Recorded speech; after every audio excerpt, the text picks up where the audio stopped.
Today on Locked On Canadiens, congratulations, you made it through that game without getting a groin injury.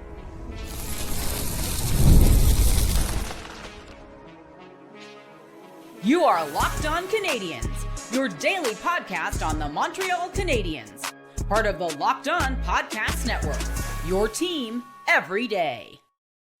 Hi there, everyone, and welcome to another episode of Locked On Canadiens. We want to thank you all for making us your first listen of the day. As you know, we're free and available wherever you get your podcasts, as well as on YouTube, part of the Locked On Podcast Network, where you get your team every day. And today's episode is brought to you by FanDuel. Download the FanDuel app now by going to fanduel.com and win $300 in bonus bets if your first $5 bet wins. My name is Laura Sab, also known as the Active Stick, and I'm joined, as always, by the wonderful Ian Boisvert, my co-host, also known as Baby It's Ian. Ian, the Montreal Canadiens tonight lost to the Toronto Marlies, and nobody looked like they wanted to be there. No, myself included. I didn't want to be there. At least I'm consistent in the point that I think these games are useless. There's nothing to be gained from this.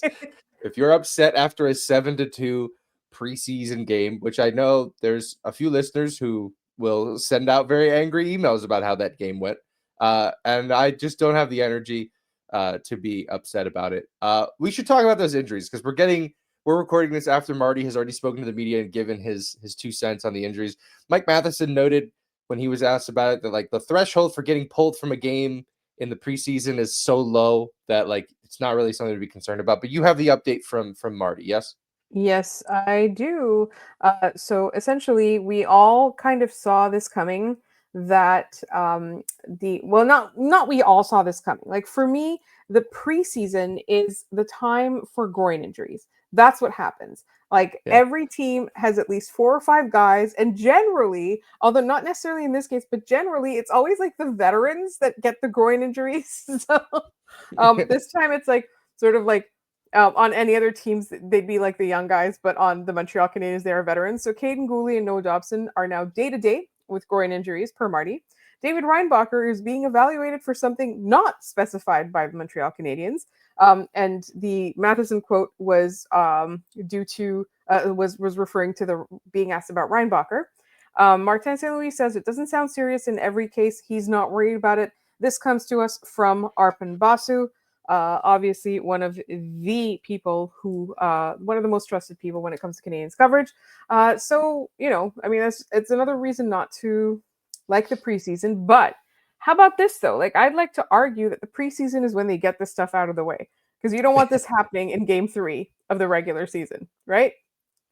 Yeah, I guess that's the case. I think, so Guhle didn't play. He was supposed to. He was pulled from the game before it started. It was reported that he was one of the last guys to jump on the ice during practice or for practice this morning. So maybe it seems like he was working through something beforehand. Mm-hmm. So I take them at their word that these aren't serious injuries. I also think that Matheson's, idea there that it's in the preseason, those injuries that would pull you out of a game, they have to be less severe because why would you continue to push through an injury in a game that doesn't matter at all? There's no reason to.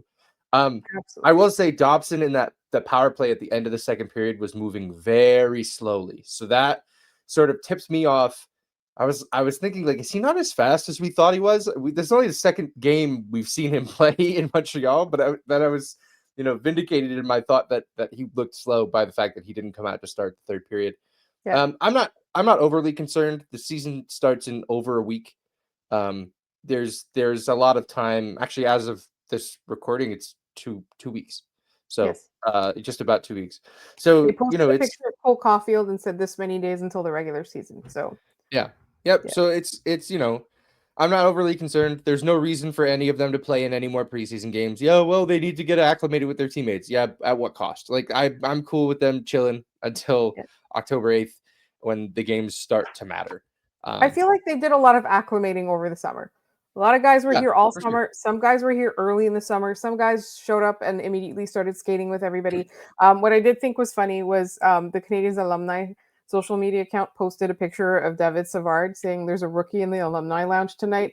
And at the same time, our good friend Jay Foster of Locked On Blue Jackets was asking, has David Savard gotten a position with the team? And I'm like, no, he just doesn't like leave. He just doesn't like to be away from them. He just hangs around them now. Yeah. I think it's coming though. I think David Yeah. Savard is getting a job with the Montreal Canadiens. I think so too. I think he gets a year off. He can take a gap year. That's fine. Yeah. You know, he doesn't have to be a Paul Byron and immediately start working for the team. He can take. Before we get too deep into the coverage of this game, I have to make good on a request from listener and friend Adam Firebear to bring back the mic meter. It's up. Well, Matheson scored a goal. it Laura. was magical. It was magic, Mike.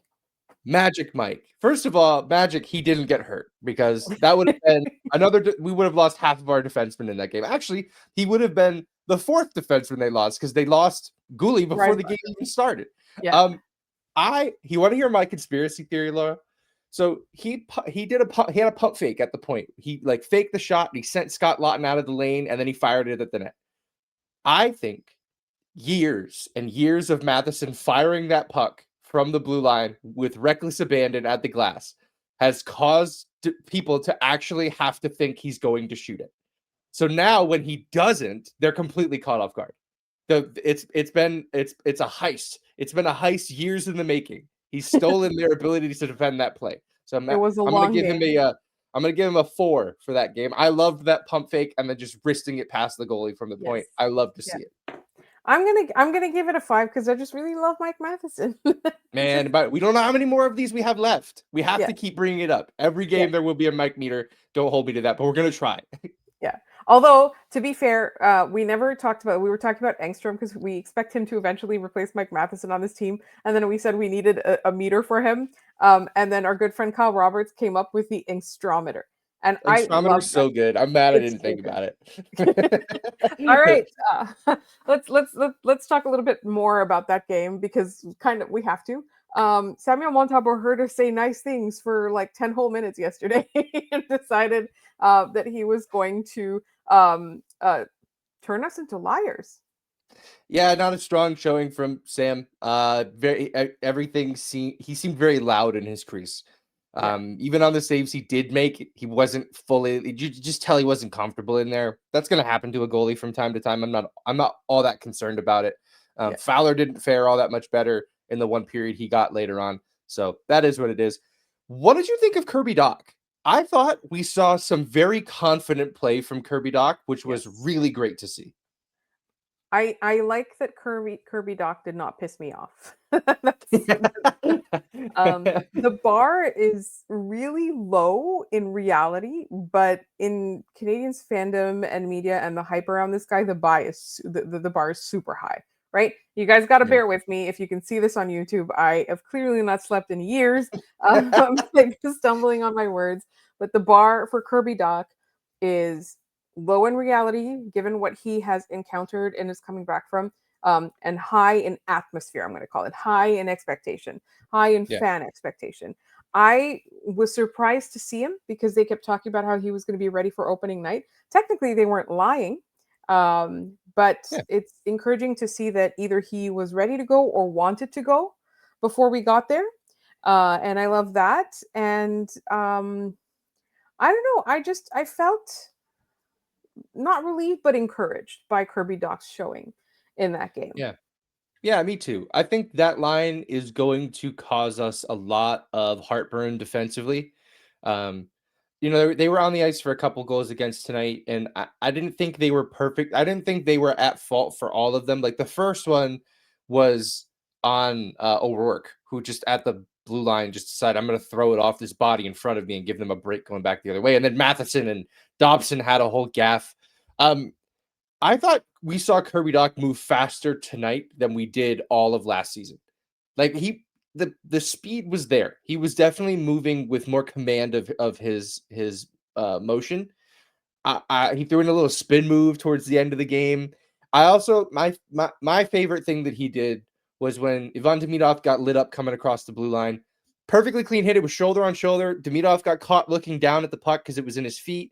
He gets pops right back up. No issues there. Hit was clean. But Dach went to Weber, the guy who did it, different Weber, 2 Bs, and gave him a piece of his mind, which I think is, if you're going to hit our guy, that's the response. And he did it without taking a penalty. And him and Weber kind of jawed at each other for the rest of the night. Love that from Kirby Dach, because you're not getting that from Line A. He does a lot of things. That ain't one of them. Kirby Dach can be that mean jerk. So I love to see, when guys stand up for each other. Demidov needs to know that his line mates have his back. So I really like to see that. Yeah, I love that. I love that coming from all of the guys, right? Like we talked a lot about. Sometimes you see on a team when they stop doing that, like the writings on the wall. The Canadiens stopped doing that at some point under. I almost called him David Dernay and Dominique Ducharme. Poor David Dernay just caught a stray. Yeah. It's time for bed, man. But we can't do that because we have a mailbag coming up. Any final thoughts, real quick, on this game? I mean, we saw it I said it during the rookie showcase when Demidov went cross ice to Kapanen on the power play. I said, Marty, you have to find a way to put these guys in the same unit, and by God, he did it, and we saw it. Marty looked off Kirby Dach higher in the zone. He looked towards the blue line when he fired a puck. Looked it to line A across the ice. Come on, that's going to be incredible. I think we're going to have a real conversation soon which of those units should start the power play, because right now it's the Suzuki unit. I don't know how long that's going to be the case. And you know what? I love it. This is one of the best problems to have, right? Like I think you call this a champagne problem. Anyway, up next we have our mailbag. You guys obviously came through for us as you do every week, and tons of fun and exciting stuff to talk about in just one moment here on Locked On Canadiens. This episode is brought to you by FanDuel. The NFL season is here, and FanDuel is making sure you're ready for kickoff with a can't-miss offer. Right now, new customers can bet just $5, and if your bet wins, you'll get $300 in bonus bets to use across the app. I love using FanDuel because it fits however you like to bet. Player props, building a same-game parlay, or even jumping in live as the action unfolds. It makes every game more exciting, whether you're watching your team or just keeping an eye on your fantasy lineup. It's quick, easy, and the best way to add a little more energy to Sundays. So, are you ready to play? Download the FanDuel app now by visiting FanDuel.com to get started. That's FanDuel.com to place your first $5 bet.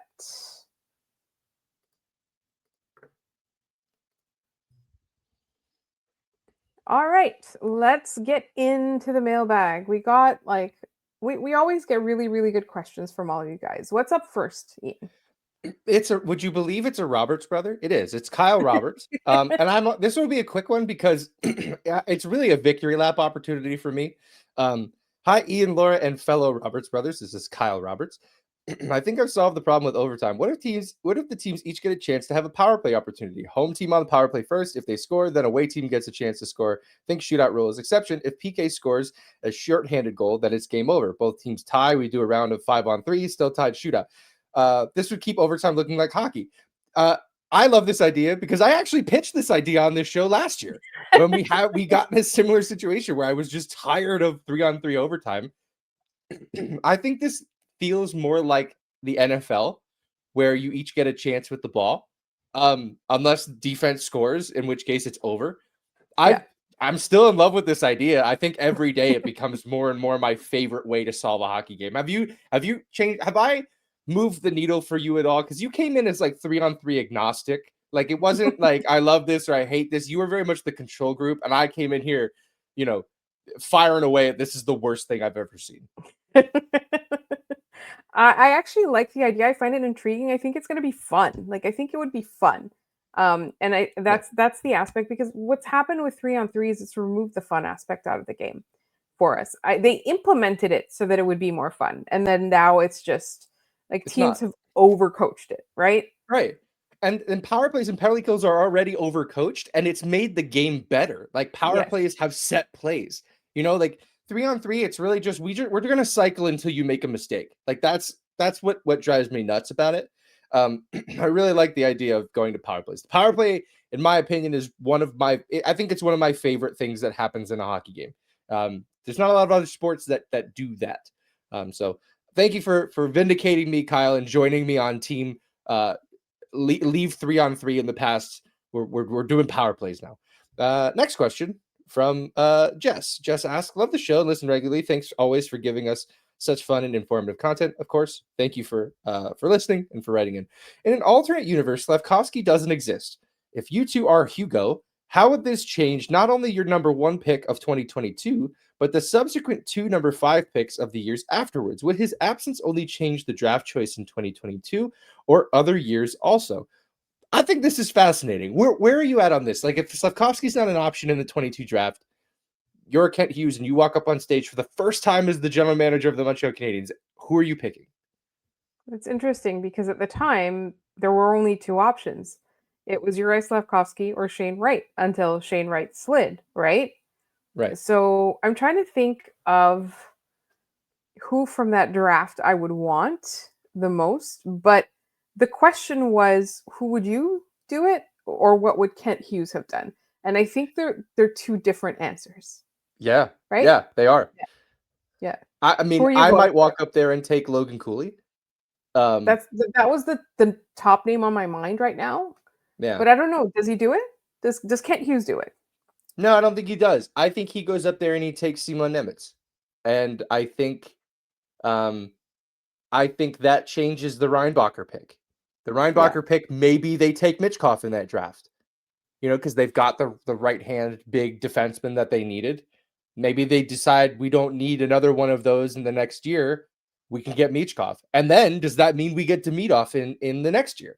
Well, we just got the skilled Russian winger. Do we need another one of those? Like, that's, if they go in that direction, that's what it changes. If they take Wright, I don't think any of the other picks change. No, not at all. Because Wright is still, like, he's still forward. He's still somebody that you think you can mold into a top line forward, right? And you still need your defense, and you still need that dynamic winger. And who knows, maybe you plan to play that dynamic winger with Shane Wright instead of Nick Suzuki. Yeah, exactly. I think it's a fascinating question, though, because I think the Canadiens weren't sure who they were going to take until very close to draft day. So it'd be fascinating to think of I did it was a solo episode a while ago. I did the whole, what if they took Wright instead of Slafkovsky? And really what it comes down to is they probably don't trade for Kirby Dach. They have no reason to, right? They just drafted their future center to help, with Nick Suzuki. They don't need Kirby Dach. What do they end up doing with that? With Alexander Romanov, right? Do they still trade him? Do they still trade him and get those picks and then take Frank Nazar instead? Like, what happens? I think it's a really interesting conversation to think, that's why I think there's so much pressure on Dach to figure this out, because you're looking around at the other assets that moved around at that part of the draft. And you're like, be kind of nice to have some of that stuff. But I think I'm still very much not out on the Kirby Dach experience. Yeah. All right. But hold on. But we do agree that Locked On Canadiens' official position is that Logan Guhle would have been the one we would have taken. I think so.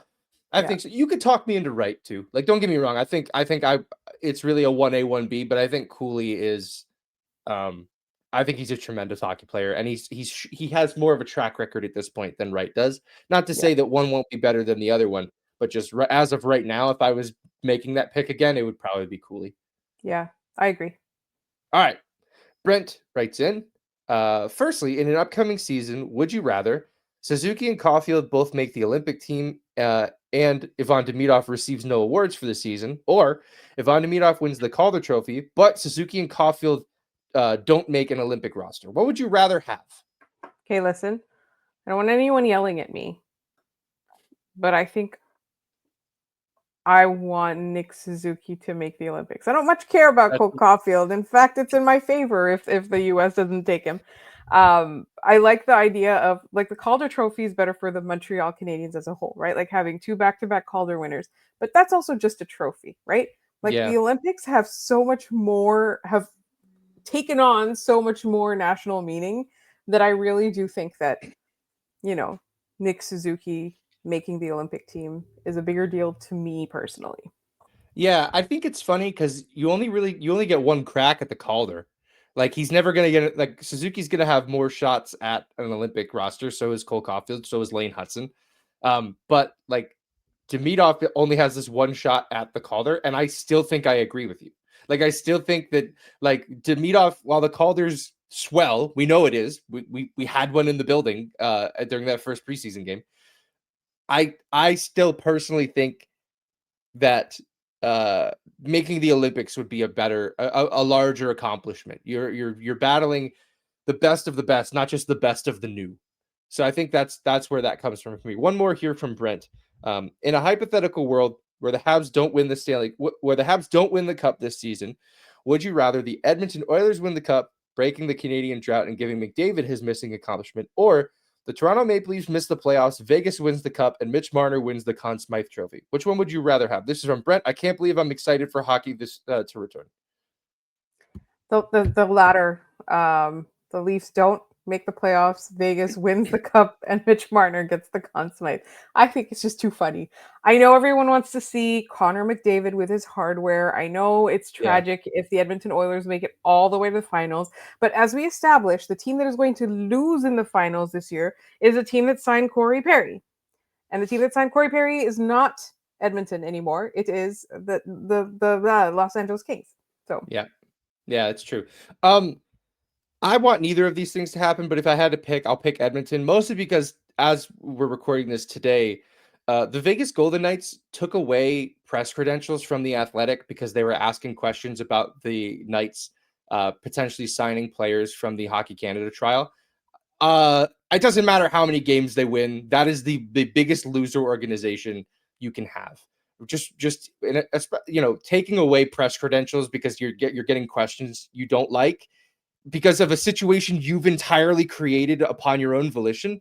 Like that, I'm sorry, that's incredible. You know who didn't do that? The Hurricanes, who are getting the same questions right now, and those players took it on the chin and answered it. Yes, exactly. I'm glad I got a segue to talk about the absolute loser organization that the Vegas Golden Knights are, because oh my God, like that should be embarrassing. The league should be contacting them to tell them, hey, knock it off. Yeah, absolutely. Like his job is to ask those questions. It's literally his job. It was Mark Lazarus from The Athletic, for what it's worth. Yeah. And to take away his press credential is like insane. Not just that, they canceled an interview. He was supposed to have a one-on-one with Bruce Cassidy, and they canceled that. And I don't know. Like it's just like I'm speechless. Like we live in insane times already. I don't need to be the one to tell you that. This just sort of kept piling on that. It was very stupid. It is absolutely. I'd completely forgotten about that when I gave my answer. You can rescind. Well, I will give that to you. You haven't slept since Kirby Dach last played. I just think that it's really funny if the Toronto Maple Leafs miss the playoffs and Mitch Marner gets the Conn Smythe. Maybe fine. Vegas will trade him somewhere, and that other team will win. Exactly. Yep. Totally. All right. We got plenty more mailbag questions from you guys coming up right up next.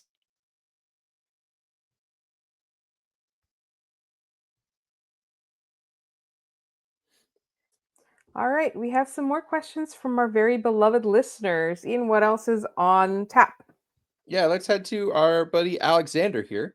Hi, guys. With the ease of access we all have now to basically any hockey game you can imagine, when you are watching hockey but not the Canadiens, what are you most inclined to watch? Meaning, do you find yourself drawn more to non-Canadiens NHL hockey or Canadiens-related non-NHL hockey, the Rocket, the Lions, prospects in junior or college, the Victoire, perhaps just not watching hockey at all because we all have access to so much other media? Where are you at with that? Like, if you're not watching the Canadiens but you're watching hockey, what are you watching? I'm watching the Victoire first and foremost. Like sometimes Laval, but very often non-Canadiens NHL hockey. Like if there are teams out there that are really good, I like to see them play. Like last year, for example, I would try and it was always late, but like I try and watch the Colorado Avalanche. I like the way they play, right? I try and watch the Dallas Stars, right? I like the way they play. So like that's what I would seek out. But also like he does make a good point. We have so much media, and so there was a point last year where I just watched the rebuild when there was no hockey game because I missed the Canadiens. So I just watched the rebuild. So it's like Canadiens related, but it's not hockey. So, yeah, exactly. Yeah, I find myself in the same boat. I love turning on the Avs. I think they've just got some of the best players to watch. Yeah. If you're just a hockey fan, like Nate McKinnon and Cale Makar are worth the price of admission anytime you're turning on the TV. I do find myself turning on Oilers games, especially Saturday night. Like the Canadiens will wrap up. We don't record on Saturdays most of the time, so I'll then flip on the late game and I'll watch McDavid and Draisaitl do their thing.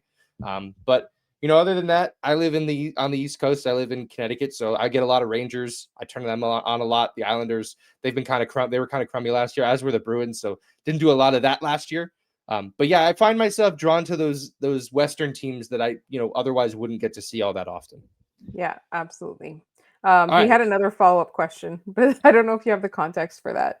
Yeah, I don't. Would you like to dive into that before we move on? Yes, if you can read the question, I will explain. Yes, one moment here. It was Sidney Crosby related, which I think is why you want to do it. Emergency follow-up mailbag question. They're teasing us with including Sidney Crosby talking about Les Boy and Lance Lance Comp Comp, in yeah. the video from the initial official channel, right? What are they talking about, Laura? Okay, so the Montreal Canadiens, the reason it's emergencies because at some point in the evening, the Montreal Canadiens posted a reel, and then they also later posted like just like a small portion of the reel. So the big one is like it's just behind the scenes with Nick Suzuki at NHL Media Day, and there's like lots of scenes with Nick Suzuki. There's like this really cute little part where like they ask him which player makes him happy, and he says Cole. Um, Lots of stuff like that, and then for absolutely no reason at all, they insert a clip, and in the clip, it's like Sidney Crosby's like putting on pads or his skates or whatever, and Chantal and Nick Suzuki are in the room as well. And for no context, they post the part where like Sidney Crosby says we had a lot of French shows on the buses, and he mentions the shows Les Boys and Lance Compte. So then they post that, and it's just part of the thing. But then they post it separately too. Like just that portion of it. And then RDS went and posted that too. So like there's baiting. Like everybody is just baiting us. Like that's what they're doing. Sidney Crosby will never beat the allegations. Never beating the allegations. Like he won't do it. And so at this point, like the question is, are the Montreal Canadiens tampering? I don't think posting videos on your Instagram is tampering. I think it's something, but I don't know that it's tampering. It's definitely baiting. They like baiting is the perfect word for it. It's baiting Penguins fans to get mad. It's baiting media to talk about it because here we are. Like it's baiting is the perfect word for it. Yes. There's nothing in the CBA that says you can't do that though. So bait away. All right. Moving on to our friend Kay, who's probably thrilled to hear that we like to watch the Colorado Avalanche. Kay has a couple questions here. If you could choose one moment, what point in this ongoing rebuild do you think things could have gone incredibly wrong? So a fork in the road where they made the right decision, but could have just as reasonably made the one we'd say was the wrong one in hindsight, but not in the moment. Like looking back, like what has there been an inflection point where you're like, man, they really could have bottled that one? They could have at the time that there was a general manager change. I believe the conversation was that Dominique Ducharme was not getting fired, right? Yes. And then some games went on. They said this is unsustainable. We're going to let him go, and we're going to get Marty. So at some point, either Jeff Molson or Jeff Gorton could have said, no, Marty, I want an experienced guy that everyone already knows and has heard from. And we could have gotten a retread. I think, and I know some people are still not fully sold on Martin St. Louis, and I don't care. Like, look at what he's ignited in this team, right? Yeah. He hasn't done it alone. The players have done a lot of work. They have a very strong core, a leadership group. But look at how Martin St. Louis loves this team, and look at how much they love him, right? I don't know that every coach gets a reaction like that. Every coach, like it's ingrained in the Canadian in hockey players to respect their coach and follow his direction and all of that. But the love that's there, I think that like truly the way that he approaches everything, the way that he kind of approaches the emotional aspect, the mental aspect, as well as the physical plays themselves, something about it makes me feel like the development for a lot of these guys is hitting because he's part of it. Yeah.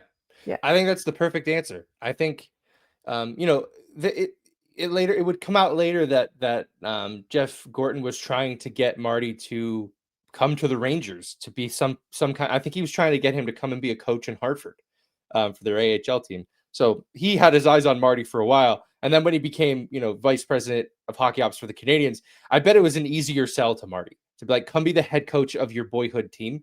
I think that's a very easy flip. But I think that's a perfect one of a place where we could have had Alain Vigneault again, who was available at the time. You know what I mean? Like it was either like we go in this revolutionary new direction, which was sort of, we should have seen more of as an option, because they made an agent their general manager, right? Like they kind of were already moving in that direction of like breaking new ground. So to do that, it makes a lot of sense. Yeah. What about you? All right. You didn't say No, yours. that would have been mine. That was it. They could have really bottled that one, and they made the right move. It was weird at the time, but looking back on it, they nailed that one. One more from Kay, and then we have one more after that. Super premature, so I get if you guys don't want to get into it, but do you think Galley is on this team after his current contract ends? I think there'd be a lot of reason for him to hang him up. His body's beat up. Just had a kid. He can go be a dad. Yeah. I also don't think that that's in Gallagher's DNA at all. I think he's in this for the long run. I think he's a guy that I think the Canadiens want him on the team so that they have that guy that they want to go win one for. Yeah. They have their Price or their Weber. Like, that's our guy we're going to go win a cup for so he can ride off into the sunset. I don't think he's done after this contract. No, I think he comes in a lot cheaper though. I really do. Yeah, for sure. I think conversations get had, and he's not gonna make 6 point whatever $million anymore. No, he'll sign something more commensurate of the role that he plays, which is a bottom six player, a very valuable one at that. Let's not belittle it, but I think that contract will make more sense. Yes. The last time around. All right. Last question here from Matt Crawford. How many of the young guns, Beck, Kapanen, Florian, Jack-Eye, Aurora, etc., make the team out of camp? That is not called up later, but on the roster when the season starts. Your choice is 0, 1, or 2. How many of these younger guys make the roster? I'm gonna say 2. You think 2 of them are making this team? Which 2? I think, yeah, because like we keep talking about Veleno and Blais, and I'm not sold on that. No. I think Florian is going to be on the roster. I'm being convinced with every passing day that that's an NHL player. Like, I'm just like getting there. If you wanted me to put money on it, it would be Florian. But I also think that they give Beck a shot. Yeah, I do too. I probably have those 2 at the very top. However, Rohrhurst looked great, and I really loved this last game from Machar. There wasn't a lot going on in that Toronto game. Machar, I thought, was fantastic in that hockey game. We did forget to mention that up top. I did want to, yeah. This is a guy who came into camp and we're like, he has to start to show us stuff, and he really has. Like, I've enjoyed it. I don't think he ends up making the team just because I don't know where they would put him. But if if I had to pick between like him and Joshua Waugh, I'm taking Machar at this point, which I think is crazy because I think Waugh's also been pretty good. Yes, I feel like the difference with Machar is that he got asked to do the work, and he did. And with Joshua Waugh, he got asked to continue the work, and he wasn't able to keep it up. Yeah, exactly.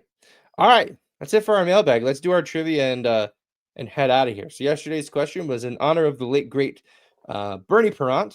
Bernie Parent's first NHL win came in 1965 in Montreal as a member of the Boston Bruins. Boston won 3-1. Who scored Montreal's lone goal in that game? Do you remember the answer to this one, Laura? I don't. I'm so sorry. It is Bobby Rousseau. That was on November 6, 1965.